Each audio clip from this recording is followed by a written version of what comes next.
Yes, sir. Another episode of the Rell Gato Show in the building. This is a back-to-back episode brought to you by the good folks at Red Autumn. Make sure you go cop some merch, redautumnyc.com. Oh, shout out to the Luxury Times. I love this hat. Shout out to my dog G-Roy. They designed this hat.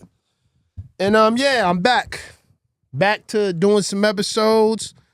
Back to interviewing some very interesting people that I've met along the way.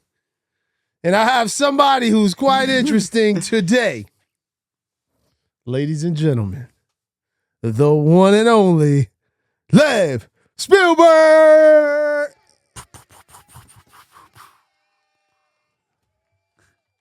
What's up, man? What's up, Lev? What's going on? I'm here, man. It's good to see you. It's good to see you too, man. You okay? I'm all right, yeah. Good, man. We got you on the episode. Yeah. Pardon. Oh, yeah. Did you ever think you'd do a podcast? Never. Maybe. Maybe never. Hold on. Wait. First never, then at one point I was like, maybe. Okay. Yeah. Okay. Why never? I thought I'd be too nervous for the most part. Okay. Like in the beginning, yeah. But then I just stopped. So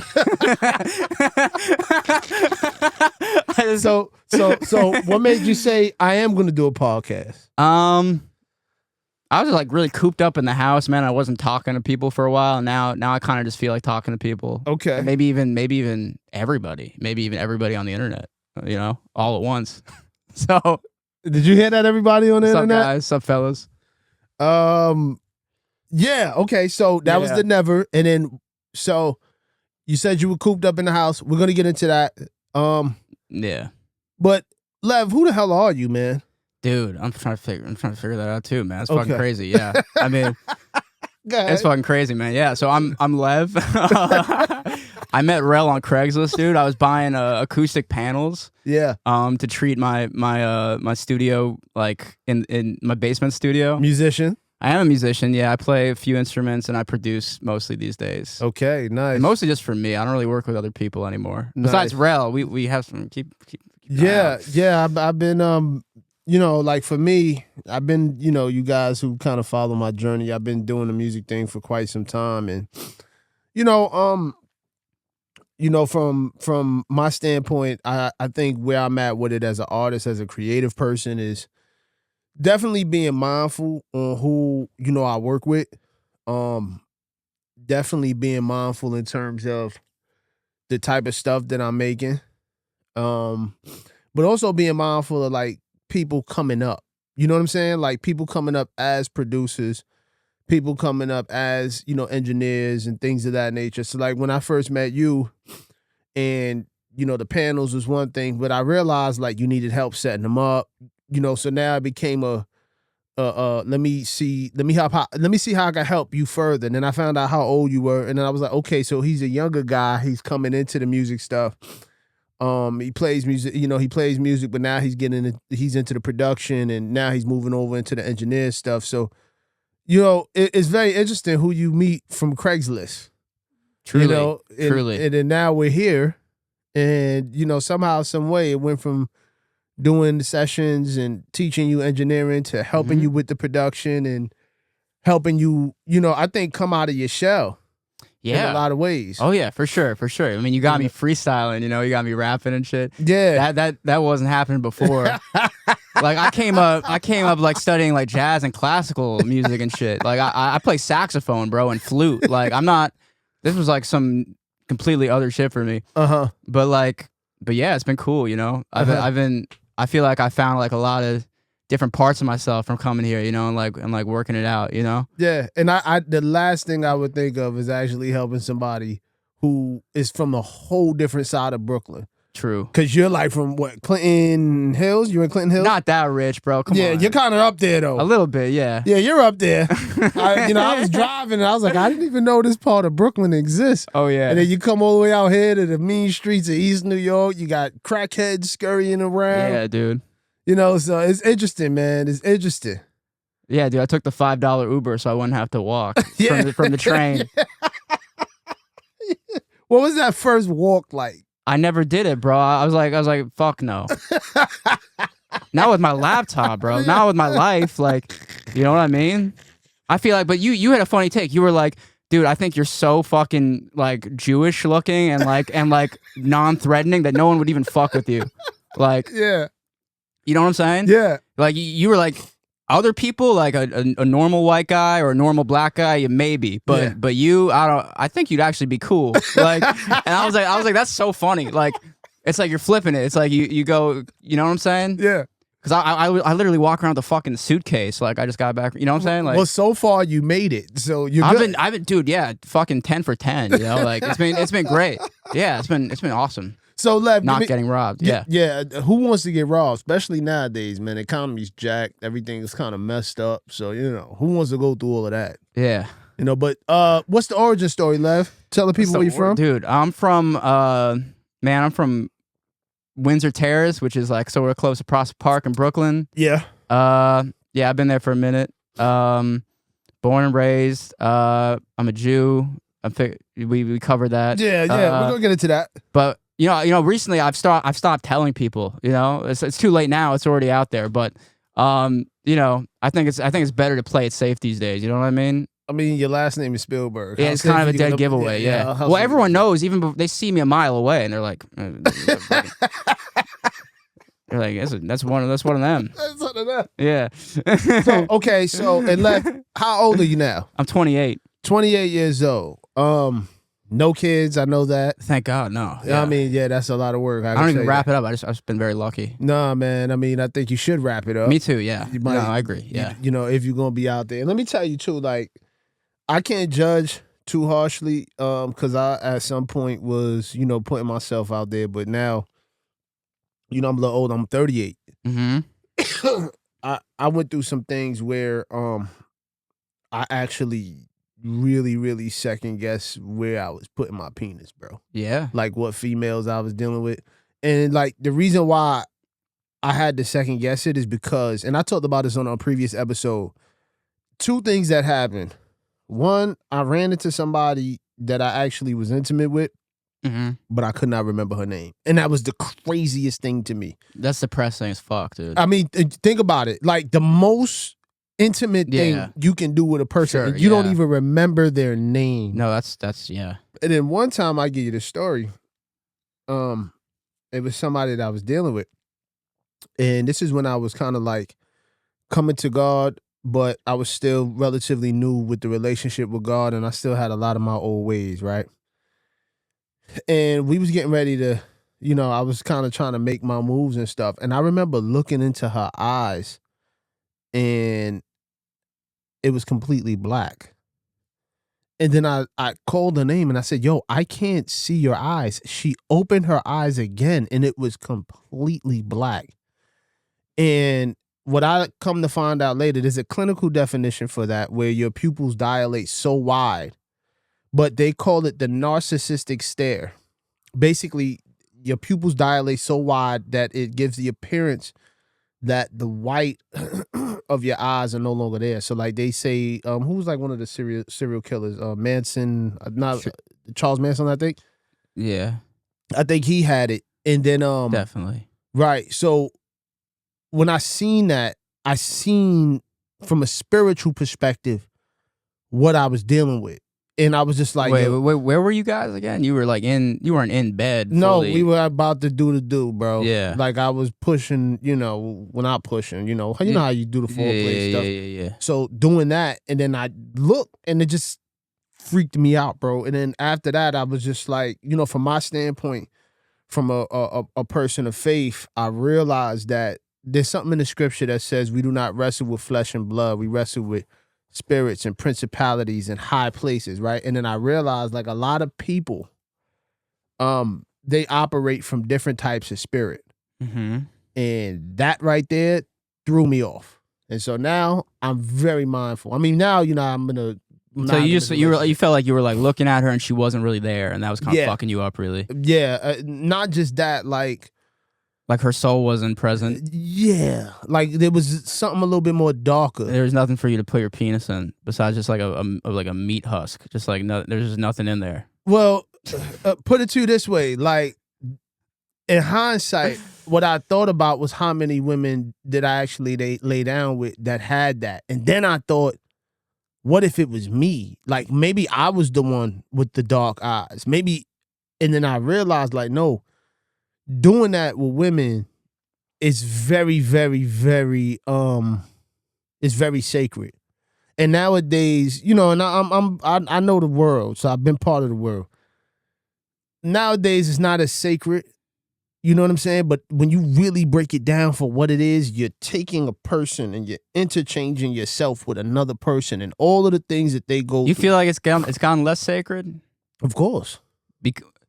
because of the way it's like portrayed Well, it's now. and the way it's like used to sell things and the way, you know. Yeah, that's one. But I feel too like you got to think about the human being, right? Like the natural design of a human being is to want to procreate, right, and eat. Sure. That's like our two survival things Yeah, instinctively. but I don't think monogamy is very instinctive. It's quite the opposite, actually. So monogamy, and I agree with you to a certain extent. Monogamy on a male side, biologically, is not the thing. So, Dude, on any side, bro. No. Well, hear me out. Hear me out. Follow me. From a biological standpoint, if we're talking about populating the earth, Yeah, the monogamy for on a male standpoint, sure, it would make more sense. Yeah, fine. Yeah, from a woman, but clearly women hold on. cheat too, and women get out there. Hold on. We talking two things. We talking biology, or we talking modern day relationship status. So pick one. I'm just thinking just in terms of how people just want to fuck, like how and the frequency at which they want to fuck. So that's human. I think that's the same across the board. You know, regardless of whether it like makes sense for men to be hornier. Like it just seems just from going off of just like what the fucking data shows. It's like, well, it depends. You know, so now, here's the thing. It depends. You gotta if we're talking biologically, men's testosterone decreases as they get older, 10% per year. Yeah. So that natural proclivity to always be on the hunt tends to decrease, right? And they say a woman's libido increases before she starts hitting menopause. So that makes sense. Right. So now, if you break it down from that standpoint, the biological standpoint, men are designed to impregnate and put babies in more than one woman, whereas a woman cannot get pregnant by multiple guys. You get what I'm saying? Yeah. And when she comes to term, she's pregnant for 9 months. Now that's the biological side. However, I think monogamy is a twofold thing. Monogamy is the dedication to your partner, and then also the why you're dedicating to your partner in terms of a monogamous relationship. Because one thing we could agree is being cheated on hurts. Sure. Right. And cheating and monogamy can't go together. What's your take? Cheating and monogamy can't go together. Well, yeah, that makes sense. I don't know, man. I'm curious as to. Well, I always wonder why.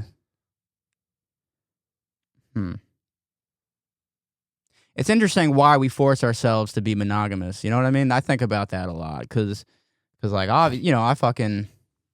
Every time I've been in a relationship, I've always gotten the wandering eye pretty quick, you know? Yeah. It usually takes about maybe half a year, and then I start getting a little restless. That being said, because I became aware of that, I took a big break from dating just because I didn't want to keep having to like deal with that. So I was just like, man, I'm gonna figure this shit out, like, you know, and I'm not gonna date again until I feel really like settled, you know? Because I think that's just really like otherwise you're just gonna keep on getting stuck in that cycle of dating and like getting mad at yourself for wanting to fuck other girls and then eventually like caving or just breaking up just so you can get out there again. And it's like it's just not productive, really. So it's like it really isn't. Yeah, it really isn't. So I took a big break from dating anybody for like 5 years, man. Yeah. And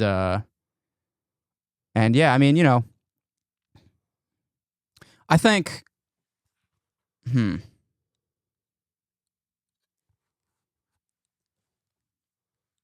I don't know. I don't really know.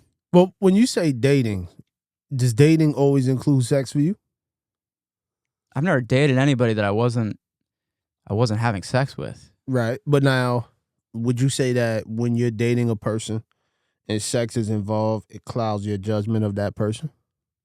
How could it not? You know, like if you're dating for marriage, it might actually be a good idea to avoid having sex as long as you can. Right. So this is what I'm saying. Like dating with a purpose. Yeah. That's why like sex isn't sacred no more. It's because there's no dating with a purpose. Like somebody told me this a little while ago. They said I think one of their mentors had told them dating just means collecting data.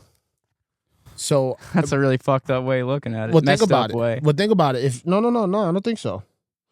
I think, as a matter of fact, I think collecting data should be the first thing that we do. Because when you think about when you get with a girl, when you first start dating a girl, and I'm human, so even though I'm a man of Christ, like I get it. You get caught up with the physical, but you don't really know how she thinks. You don't know her worldview. You don't know her perspective, nor do you really care. But let's just say, hypothetically speaking, you do get with this girl. You lay down with her. You guys have a kid together. Mm-hmm. Now you really don't even know this person because you didn't stop your lower natural proclivities to really examine who you're dealing with, nor did you stop to really examine who you are. And so now you gotta, like you just said, you took a long hiatus, a 5-year break. And you did that because you started to see the pattern. You started to see like, wait a minute, this is not productive. Yeah. You get what I'm saying? Yeah. And you took accountability, which is good. Yeah. I think that's part of growth. But yeah. What say you? Yeah, I think I'm really glad I did it, man. I mean, it was like half by. It was mostly out of necessity, though. It's almost like I didn't have a choice. Like I was just so messed up from the 2 prior relationships that like I just had to. I had to be like, I'm not doing this shit again until I'm like rock solid enough to be able to actually like hold it down and be there, and be present in the relationship, Right. So it's like, yeah, I didn't really have a choice, you know? So, but I'm glad it worked out the way it worked out in a weird way, even though like maybe I missed out on dating for fun, which a lot of people my age are doing. And I like 5 years of missing out on that. You get over it, but it did suck in the moment. I mean, it's expensive nowadays too to just be dating and not have a means to an end. It's like, bro, how many dinners you gonna pay for? That's $300. True. Your income does not go up like that, bro. Yeah. So that's why I'm saying when you date, you gotta really consider the purpose on why you dating before you even put yourself out there. Because I mean, if I ask you what's the purpose of getting with a woman, what would you say? Sex? These are hard ones, man. I mean, like right now for me, man, I'm just playing the field. I think is where I'm at right now. Yeah, but if you play the field, then what? You play until you don't have to play anymore. You get lucky, and you find someone that you can lock in with, and then once you have that, don't take it for granted. Just fucking just get on board with it. You know what I'm saying? Like, so that's half the battle. But look, follow me, right? Yeah. Do you realize how much time, energy, and effort that you playing the field?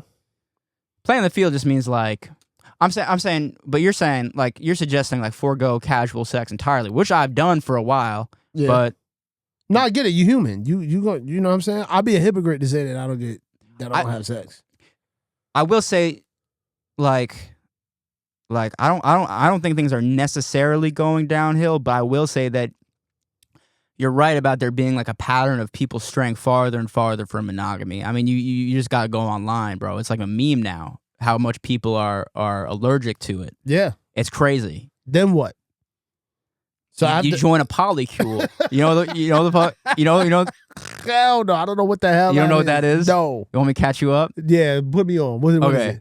Is it? It's basically like if there was all right. So it's like 5 people dating each other at once. Come on, bro. Yeah. No, they're doing that, yeah. Yeah, and think about how chaotic that is. That's mad spirits intermingling. Mad different soul ties that you create. Jealousy, envy, people possession. All of that is crazy work. Yeah. That's the end result of casual.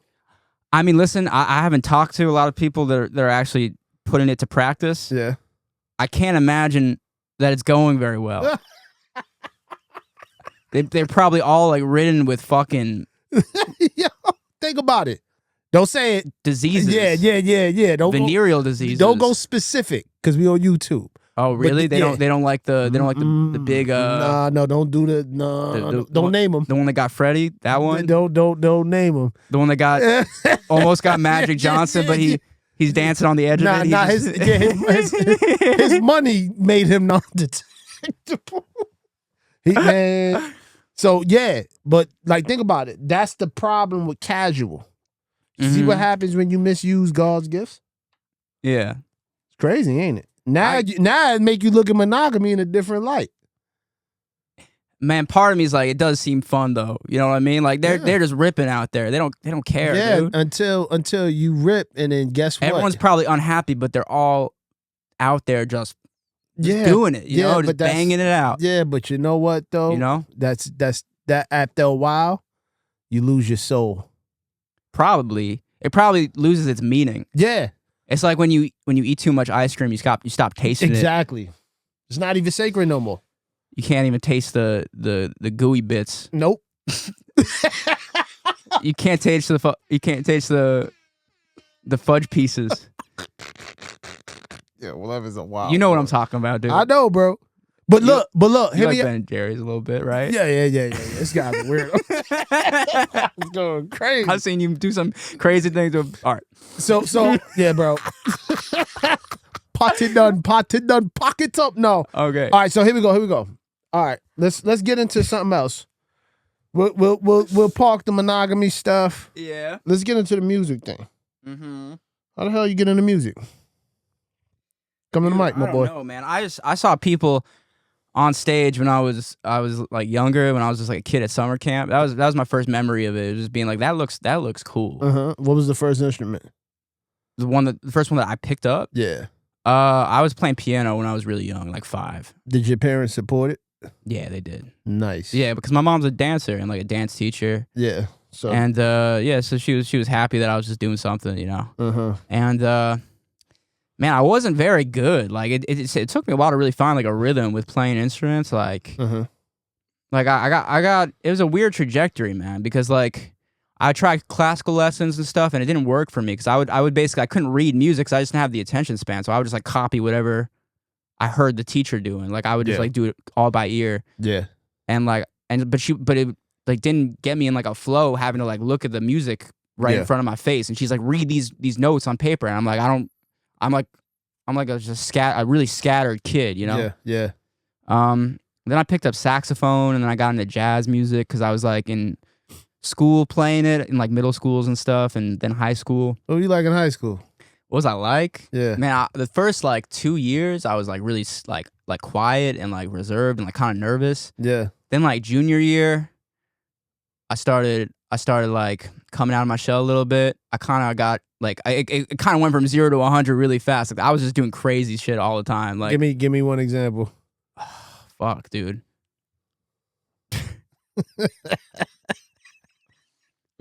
They're really awful. Like I was like unhinged, dude. It was not okay. It wasn't okay. It wasn't okay. Like it was crazy. So you don't want to go back there. It's not like it's not incriminating, but it's pretty it's totally okay. So we'll leave it alone. We'll park it. I'll tell you one thing. Let's hear it. Oh, dude. All right. All right. So this is actually kind of funny. Like I went to performing arts high school, right? What high school? LaGuardia, man. Oh, that's crazy. Yeah, the one with Timmy Chalamet, Nicki Minaj. Yeah, that's crazy. Madonna's kid. All these like artsy, like a lot of like I think my uncle went there too. To LaGuardia? Yeah, I think so. My uncle got into film and television, so like I was there, right, in that environment, and like it's funny when you go to a school like that, like people don't really get bullied for like being gay or being like, you know, typically like things you would get bullied for. Yeah. Because everyone's like kind of weird and little and like very expressive, you know, and they all have their little like nerdy obsessions. Like there's the theater kids, the art kids in the corner, like scribbling manga, whatever. Yeah. And so our high school bully was this like effeminate, rich theater kid named Harrison. He was a piece of shit unconditionally. He was truly I gotta give him that. He was a very fully formed person at such a young age. Like he knew who he was. He knew that he was a fucking bastard. And he tortured. I saw him torture kids, but in a very malicious, like effeminate gay kind of way. Let's It's like, hear but it. he was also a straight guy too, so it was very confusing. Yeah. Very talented guy, very funny. Anyway, he tried to mess with me, right? Because I was like best friends with this girl that he was dating. Yeah.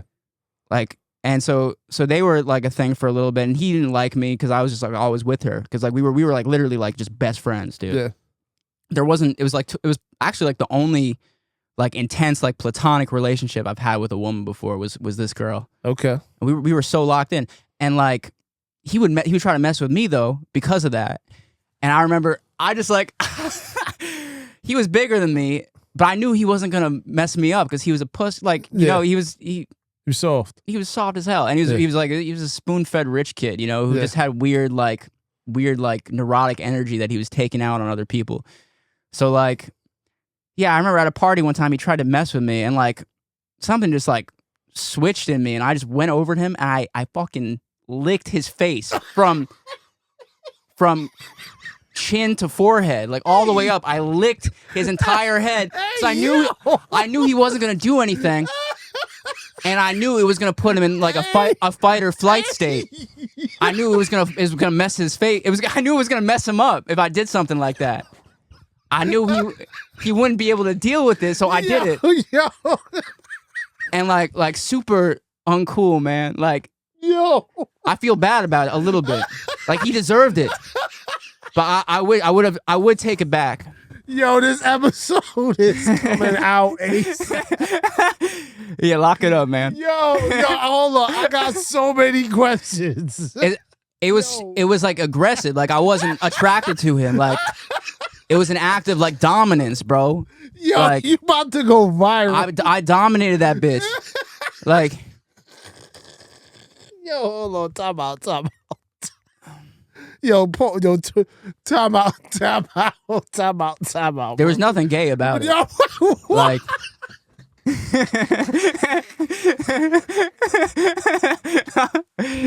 yo, this episode is crazy. Hold on, bro. Chill. Don't say nothing. yeah, I got questions. yeah. So you licked his face from here. All on the side, all the way So up. you went full slime. Yeah, full slime, dude. He didn't have shit to say after that, dude. What do you say after that? He didn't have shit to say. You just like, oh, that's so wild. Yeah. And then how did you feel afterward? I felt good. That is so. I felt pretty good, man. Honestly, like Nah. it was like a release, man. I was like, this guy can't fuck with me anymore. Nah, Like I own him. An aggressive face lick in high school. I was like, you're mine now. Is wild. Yo, what kind of trauma did you induce on this kid? Yo, so anyway, he didn't mess with me after that. Clearly, because he was scared you was gonna lick him again. What you have for lunch that day? Bologna? Oh. Fucking dirt? I don't know, bro. Nah, bologna lick is wild. Yeah, man. Yo, high school, let me tell you, bro. High school, I was fighting. Like, very, very bad fights. I'm talking like 14 years old, not to brag, because I got arrested. My first charge ever was assault and battery 1 and 2. Are you kidding me? No, seriously. I had gotten jumped. And this is when I used to live on Flatbush. And long story short, after I was able to come outside, because you get jumped and then you got to recover from that. Wait, so, okay, yeah, no, keep going. So when I was able to come back outside, I spent the whole 2 months looking for the ones who jumped me, and I would catch them one by one by one. Nah. But I just had blood, I just seen red every time I went outside. I was on a hunt. So this one particular time, I done fought all of them. I done caught all of them. But this time, their cousins started coming around the block, and a couple of my homies that I was with at the time was like, "Yo, Rell, there go his cousin right there." I was like, "Oh yeah, I'm gonna get in." So he was on a bike. I ran right up behind him. Bow! You knocked him off the bike? Oh, right off the bike. Cleared Nice. the bike. Nah, it wasn't nice, man, because he had nothing to do with it. And Wait, so what What did he have to do with it? Nothing. It was just. Oh, he just was the cousin of one of the Yeah. guys? Yeah, because it was just I wanted to. You just need a release. Yeah, if I would have seen their moms, I probably would have did that to the moms. I'm serious. That's how wild I was when I was a kid. I was a wild kid. That's When I crazy. grew up, I was wild. Like I was cutting people at 10 years old. I never licked no face. Yeah, that's a special kind of fucked up. No, you especially. That's what I'm saying. Yeah, Yeah, that's it. That's different. I don't condone that at all. Like, I genuinely feel kind of messed up about that. Like a little bit. Like he deserved it, but I feel a little messed up about There's it. nothing Like you know how confused. So okay, so hold on. So after you walked up to him, yeah, and gave him the slimy sauce, I gave him the slime. gave him the slime. Gave him the slime. What did everybody say? Like, how did you pull that? No one one off? even saw it. It was at a crowded party, but no one even. I don't even remember people like batting an eye, which is crazy. So after you did it, did he just look you in your eye? What did he do? Like, did he run off? He couldn't make eye contact with me. Yeah, bro, that's crazy. He's a coward, man. I knew underneath all of that bullying. Assaulted. Yeah. But you would have, like, if I had done that to you, you would have fucked me up. I would have killed you. Exactly. I knew that wasn't an issue. Yeah. So you just. So I was like, I can do this. Like, yo, let me. What? I wouldn't have done that to you, bro. Hell no. I'm not stupid. But this was just like an effeminate theater kid. Like, so you licked his face. I licked his face. Yeah, man. You ever wonder what happened to him after that? I hope he's dead, bro. Like, what? No. Why? Bro, you gotta let that go, man. I do got no. That's crazy. I mean, maybe he's nicer now. I don't know. I don't know, dude. I have no idea. I don't know, bro. You a wild boy, man. That's crazy. But he was probably the worst person I knew in high school. So Dang. I don't feel too bad. All right, you know what I mean? Like, well, I ain't gonna lie, bro. I've heard a lot of things. I never heard a walk-up face lick before in my life. it's like a drive-by. From the chin to the top of the forehead. Whole stretch. Did you hold eye contact afterwards? I don't remember, dude. That was like I was just so alive in that moment. Yeah, that was like some jail shit you just did. Excuse my language, Lord. It's not okay. It's like hell no, yeah, it's not okay. Damn, bro. Damn, I can't believe. I hope it's okay. Oh man, well, shout out to him. Shout out Harrison. Yeah, shout out to Harrison, man. I hope your life is all right. You know, Lev might have messed you up. Nah, that's crazy. He deserved that shit though. That's crazy, bro. That is so crazy. All right, so okay, so Lev in high school. Yeah. Did you ever have a fist fight? No. So the most aggressive thing you did was that. That was the closest thing. That was an assault with with my So you gave an oral assault in high school. Yo, that is wild. I never heard that like that. Oh man. Okay, so you get out of high school. Did you go to college? Mm-hmm. What you study in college? I studied music, man. For Nice. Yeah. Nice. I was lucky to get a good deal at this school upstate, and it wasn't too much. It wasn't too much money. Did you do the campus thing or? I did, yeah. How was that? It was sick. There were things I liked about it, like I mean, that was probably the most sex I was ever having in my life. Honestly, it was in college, which is funny because I was like, I wasn't shit back then. Yeah, like I was a dumb little arrogant kid, you know, with the attention span of a goldfish, which hasn't brought all that much, but it's gotten better. You know what I'm saying? So it's like man, women, but I just didn't have any inhibitions about it. Like I didn't value like the sanctity of sex, you know. Like but you're a kid, exactly. You just and it's just easier to connect with people in that way when you're younger, I think. Yeah, because that naiveness is, you know, you think you can't get hurt. You know what I'm saying? You think things happen, but they just don't happen to you. So then you graduate college, you come back home.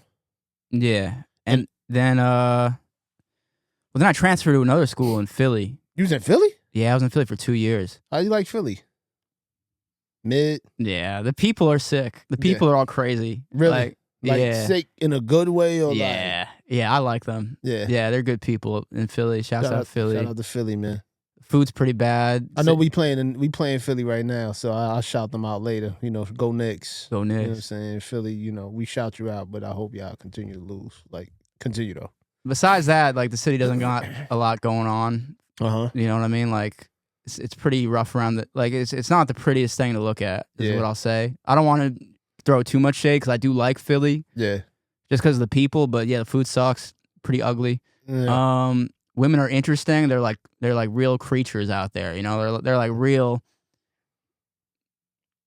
Anyway, real cool. They're cool. They're cool. Down to earth. Yeah. Okay. Yeah, man. The music scene's actually pretty crazy too. Like some of the best musicians in the world are posted up in Philly. Really, like jazz musicians, like just touring musicians, people that like go on tour with Beyonce or whoever. They all like a lot of them are like based out of Philly. Oh, I didn't know that. That's crazy. I know from a fighting standpoint, Philly also got a lot of good boxing gyms. No, it's got stuff going for it for sure. Like but I mean the thing is like it's like all the musicians there are playing in church from the time they can like walk, which is why they're all so good. Like if you go to any random jam session in Philly, like you're gonna have your mind blown, dude. Yeah. Crazy people out there. Yeah. Yeah. You been to Philly? I passed through there. I Yeah. didn't really stay there for too long. You know what I'm saying? Why were you there? I think I picked up like some quarter equipment or something like that. I went Baltimore, then we went to Philly. So only like a couple times then, right? Yeah, it was. I picked up something from Craigslist. That damn Craigslist, bro. Dude, yeah. Man. It was like a desk, like something like this studio desk. It was a Malone Design Works desk, and me and my pops hopped in the minivan and picked it up. Yo, there was this one guy, like I knew a lot of like, so I went to Temple University, right? Yeah. And Temple's kind of messed up in that like it's this like big, like polished campus posted up right in the middle of the hood. Did you know that? In North Philly. You know what's so crazy? That's not the only campus that's like that. Howard University's like that too in Baltimore. Yeah. Yeah, that's a thing. It is a thing, isn't it? Yeah. So I didn't know that going in. If I had known that, I probably wouldn't have gone, honestly. I saw some shit there. Really?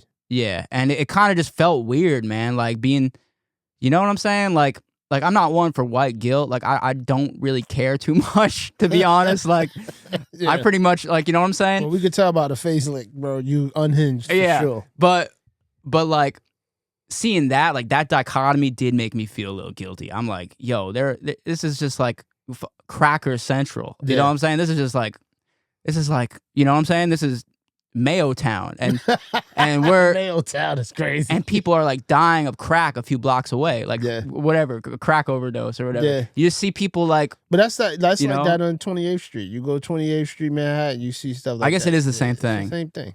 But there's something about like, anyway, yeah, I don't know. So that kind of left me with a weird feeling. Mm-hmm. But like, yeah, I mean, I saw all these like rappers trying to take the route that Lil Uzi Vert took, because somehow he made it out of North Philly. He popped off. So I there were a lot of like cloud chasers running around. They were kind of interesting. Like, yo, I saw this video of this one guy I knew named like Nair or something. This big dude who would like, he was actually copying like the same aesthetic, like the emo black kid aesthetic, where you also like Naruto and shit like that. Like Marilyn Manson fan and all of that. You like anime, and you like, you know, you wear like a Nirvana shirt or whatever. Yeah. So I knew that kid. I saw a video of him going up to Lil Uzi on the street, because Lil Uzi would like come back sometimes. Yeah, I heard Lil Uzi just pop up randomly. Exactly. Yeah. You know, he loves Philly. Like he would come.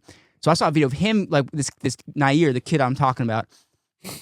I saw a video of him going up to Lil Uzi, getting right of his up in his face in front of like a crowd of people that had all like flocked around him. Yeah. And he started shouting at him, screaming like, "You will know my name. You will know me. You will." You know what I'm saying? And he's like saying, "I'm gonna be someone too." Yeah. You know what I'm saying? Like, really weird. That's so weird. Like that's how aggressive these people were trying to like make it. You know, like they were doing it the wrong way. I think. I don't think that's how you chase clout effectively. I don't know. I mean, like, you know, when people do stuff like that and the cameras and you know, they do the performance and trying to make a scene, that come from a hurt place. Like if that does. Think about it. Like if you got things going for yourself, you ain't really trying to be seen like that. You ain't really trying to put yourself out there like that. But when you hurt, you feel like you got to be overly aggressive. You got to overprove yourself. And then you got to walk up to this guy and just say, you going to know my name. And then nobody really knows his name. Like, I don't know his name. You had to tell me. But that's like not how you make a connection with anybody. You don't like, you know what I'm saying? Like if he was trying to, I mean, like, you got to remember, connections in the music industry is very superficial anyway. True. So it's like, were you really making a connection, or is it like, all right, I'm gonna make this so-called relationship? But on a human level, like if you're gonna entertain the idea that maybe a real connection is possible, that's not how you do it. Nah. I mean, first of all, like you gotta take your time to get to know a person. Like if the cameras is rolling, best believe somebody's performing.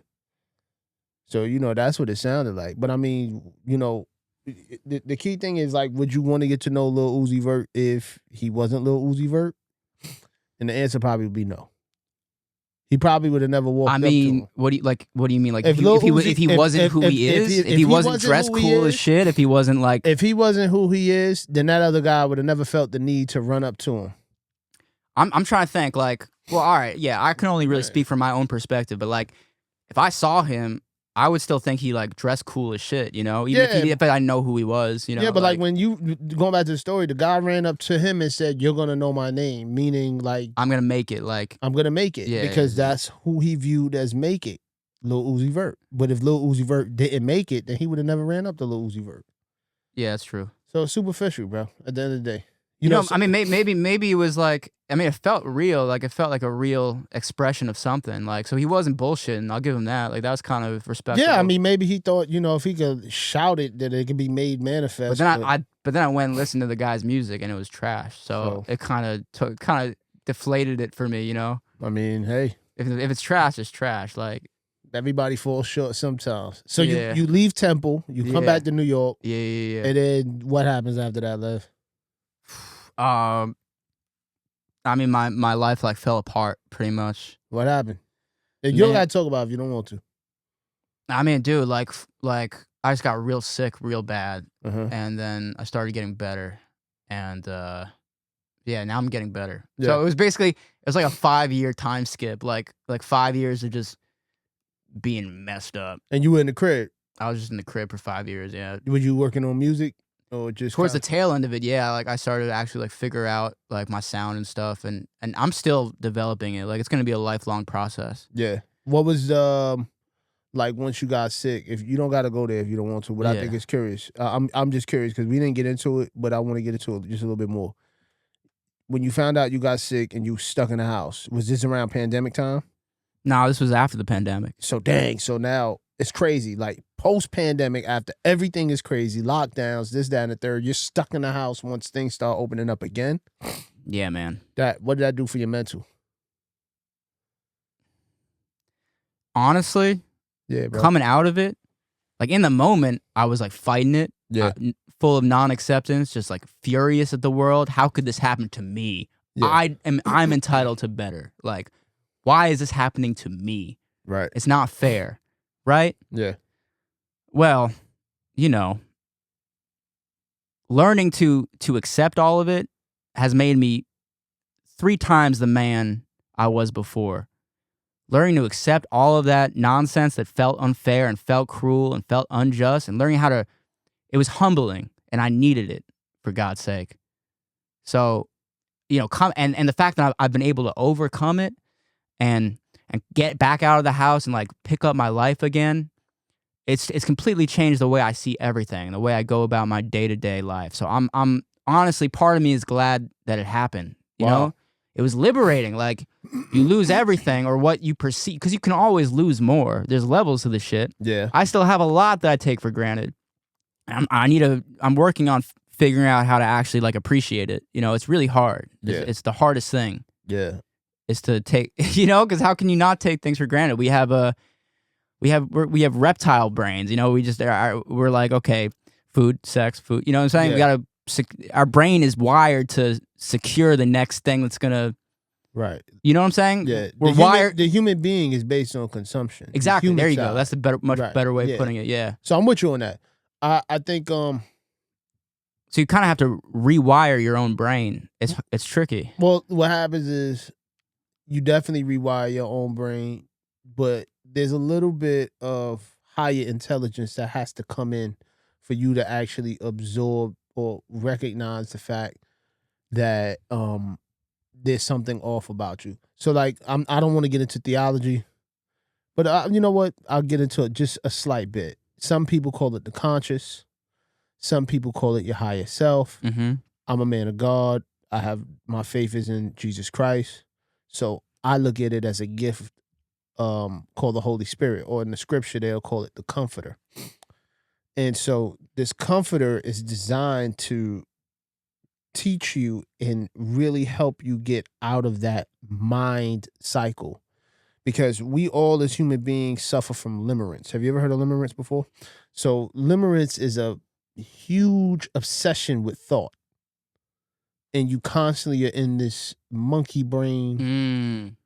So it's limerence. In other words, you become obsessive over your own thoughts. Yeah. To a point where reality is what you think it is, and that's not reality. No, it's just messages. Yeah. It's just like a constant line of communication, and you don't have to pay attention to it. Right. And you need something higher. Like you told me something that you told me before, and I think one of the health practitioners that you have worked with mentioned it to you before, which is to kind of tell your body to stop or something like that. Like, do you remember?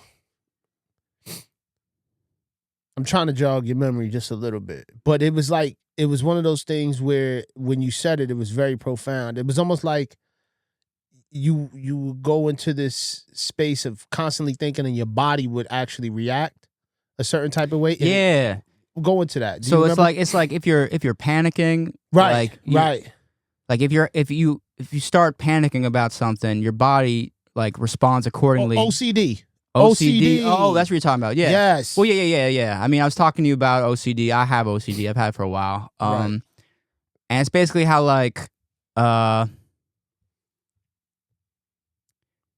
well, yeah, I mean, the main treatment for it is learning how to respond to your thoughts differently. Right. It's the act of cognitive diffusion is what people call it. It's where it's like you observe your thoughts and feelings, and then you remember that they're just blips of data flowing by. They don't actually necessarily mean anything, and often they really don't. Right, you know? Right.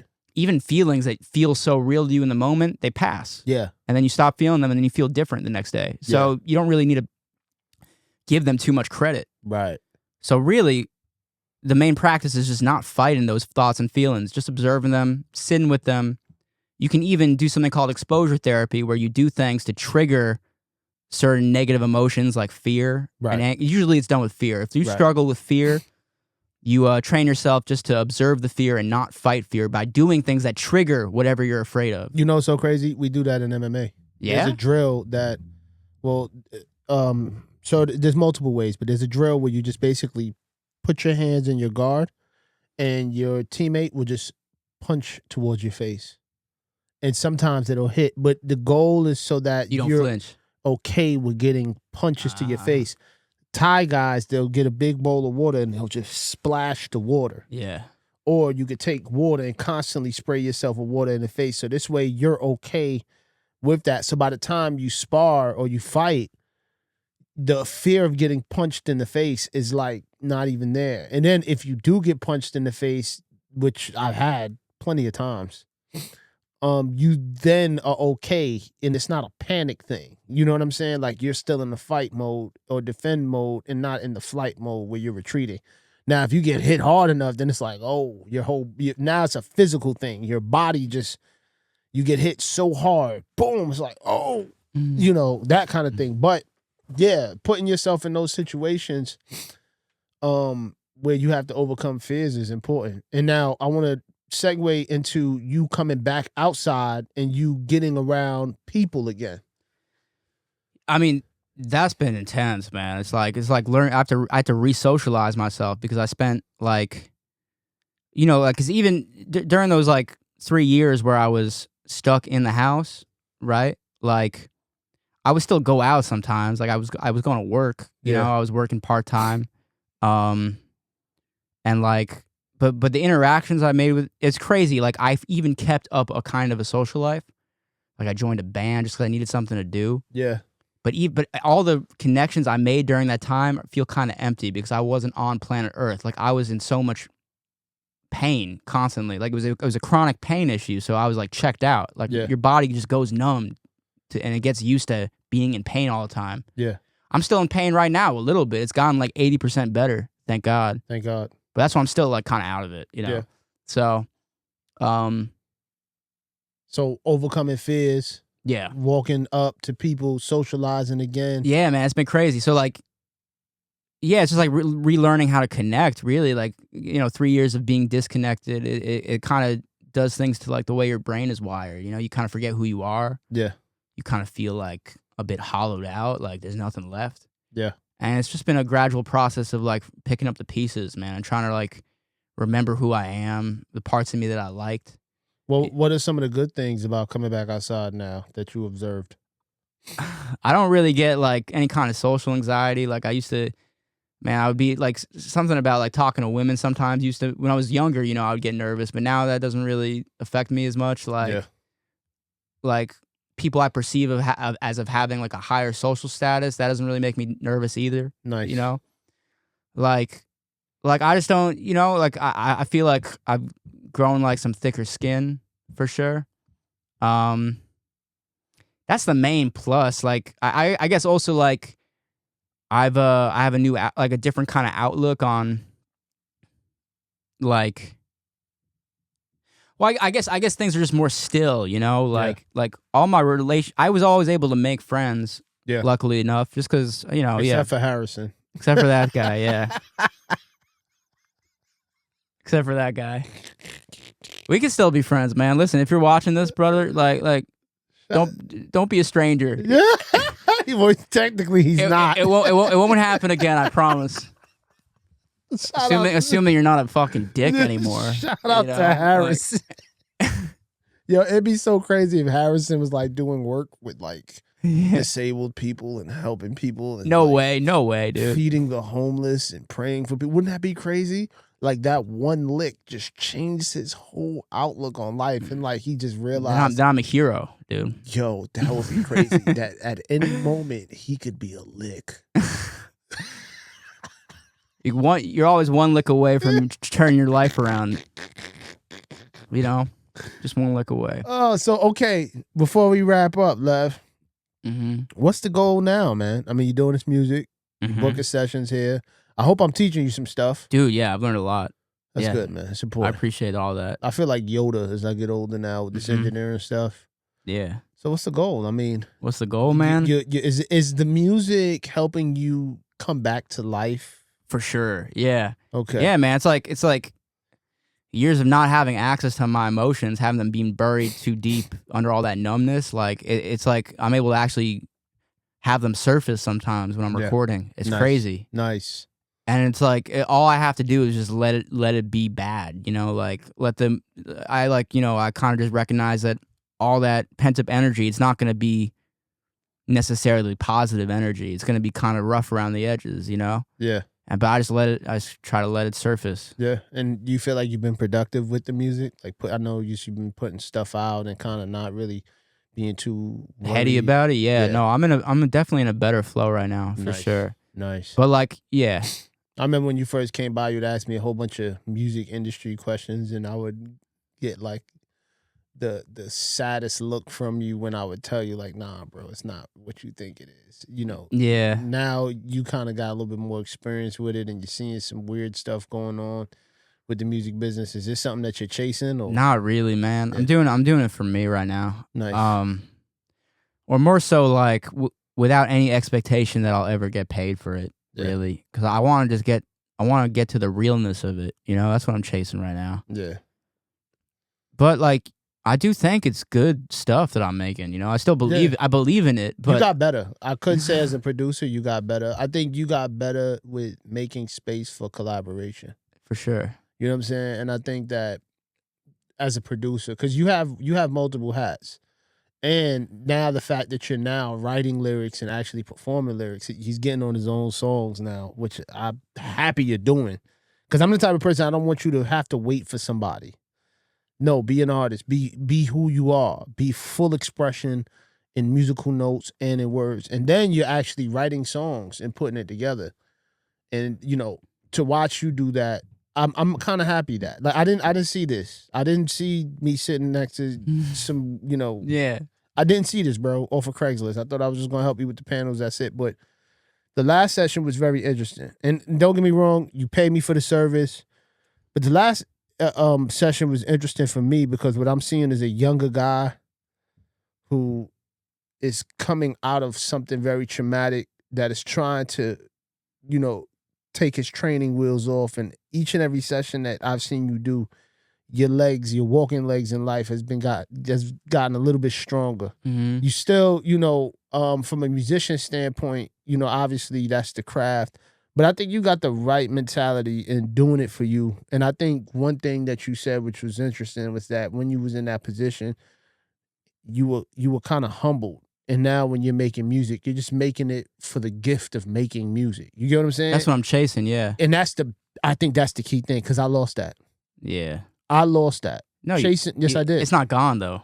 No, so I had to submit it to God because what happened with me was I chased the music industry. I wanted the power. I wanted the prestige. I wanted the notoriety. I wanted the money. I wanted the girls. I wanted everything that they show you.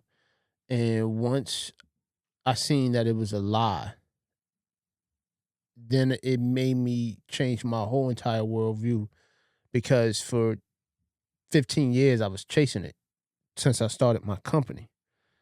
And now I kind of lost everything. Everybody that I was chasing it with no longer here. And so I had to submit what I'm doing to God because once I got my revelation and I got my understanding, I realized that I can't live for things that are shallow. And I'm shallow by nature. I'm self-glorifying by nature. So I have to submit it. So now it's still there because it's a God-given thing. It's just repackaged and repurposed. So when I make music, and you notice, like even with the lyrics that I put on the song, I have to incorporate God in some way, form, or fashion. Even though, that may not be everybody's thing, that's my thing. And if I'm going to rap, that's going to be the purpose for it. You know what I'm saying? For sure. How is it going to serve something higher than myself? Yeah. And yeah, we made some songs. So funny too. And I kind of got a download and a revelation and a weird, and I still don't understand why the hell me and you have crossed paths because this is like the most weirdest. It is. You got Truly. it's absolutely Truly, it is funny to see. It's bonkers. But I have a last hurrah project. Yeah. That's first I'm hearing. Well, the reason why is because I also think that you're supposed to, in some way, form, or fashion, help me with it. For sure. And it's about God. That's the irony. I got that download during my last 7-day fast. Serious. Yes. The download? This revelation. The revelation. Yeah. And what was that? Did the fast end of April, 7 days, no food. That was recently? Yeah. Oh, this is a new one. Yeah, I fast. Yeah. So this is I've done it a lot. No. But was this like you've had other like kind of spiritual breakthroughs before in the past, but did this one feel like kind of different? No, they always do. So each and every single one, I learned something. Yeah. This one was about forgiveness because I had a lot of bitterness in my heart. And that's the beautiful thing about Jesus Christ and what Jesus Christ represents, that ability to forgive yourself, the ability to forgive others because you have been forgiven. You know what I'm saying? So like, how could you not extend that grace to another human being? And so I had to work with God on that. And when you fast, you cross over the spiritual line very intensely. And so you can hear. You drinking water? Yeah, I would drink water. But the last day, I don't drink like no fruit juices or nothing. Like the last day is like a dry fast. I don't even shower. Huh. Yeah. So it's very intense. But that's that's one of the things, like in a weird way, I think you're supposed to somehow, some way contribute. I don't know what that looks like. I would love to, genuinely. I know. And I think what'll happen is those sessions will be so sporadic and random because I'm having a hard time putting together this project, be honest with you, because my timing is so limited. Like I'm always here in New York, then I'm in Atlanta, then I got the kids and but I think this project is kind of going to be my last hurrah. And this is going to be the one that I give to God. Wow. Yeah. That's intense. Super. That's sick. So I got 3 songs on there so far. Whoa.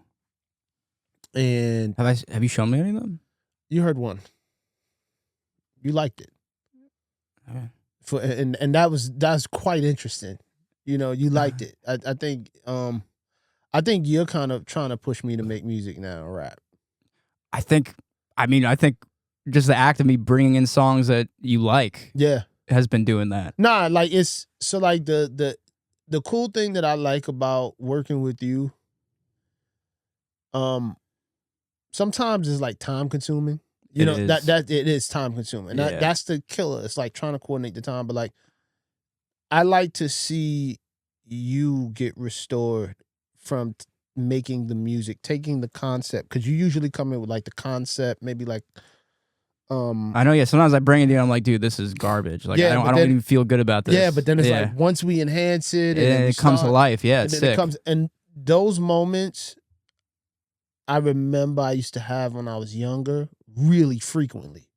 Like it was like every session. Mm-hmm. As I got older, the mystery came out because it was like, all right, I know what to do already. You know what I'm saying? Mm-hmm. I know, okay, if I put this EQ here and I do this, I'm gonna get this. Mm-hmm. But when I'm working with somebody else and watching them discover what I already know, that's the interesting thing. It's like watching a kid walk. Mm-hmm. You know what I'm saying? Mm-hmm. And like we've had like mixing conversations and things like that. And you would say, hey, Rell, I think this should be here. And I'm like, well, trust me. This, and you do. But okay, give it a shot. See what happens. You give it a shot. You take it to the car, take it to the playback, and you go, Rell, I like it that way. Or you go, Rell, I need to change it. And even... I've gotten pretty open to your suggestions. Right? I remember in the beginning, I would be kind of... Yeah, I mean... I was pretty neurotic about it. Well, the thing is, when you're a producer, and then with you, I learned a lot of grace, because you're younger. Mm-hmm. So, in not just younger, but you don't have the level of experience that I have with mixing records. Mm-hmm. So I can't expect you to know this stuff. You got to kind of bump your head and find out on your own, because I had to do it myself. Even though maybe a senior engineer may have said, yo, Rell, try this and do this. And I was like, nah, I think it sounds good this way. Nah, sometimes you got to kind of learn on your own by going through it. So I didn't want to rob you from that. Yeah. So I never tried to discourage you. No, if you think I'm wrong, challenge me. No, dude, it's been chill. Yeah. It's been pretty smooth, I'd say. I mean, in the beginning, like, the biggest barrier was just myself, man. Like, yeah.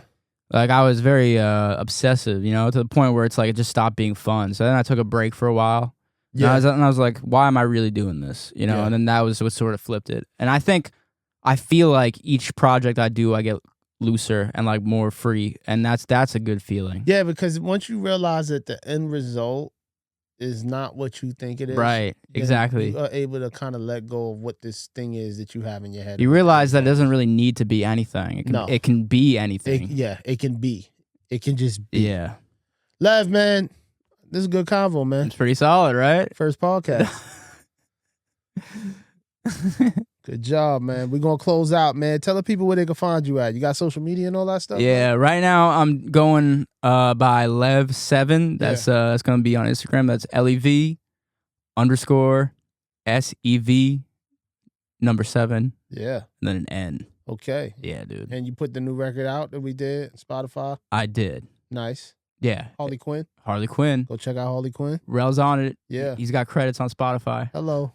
Hello. And you already know who I am. Rell Gato TV. Of course, make sure you like, comment, subscribe, tell a friend, drop a comment if you like the content. Make sure you go visit Red Autumn NYC.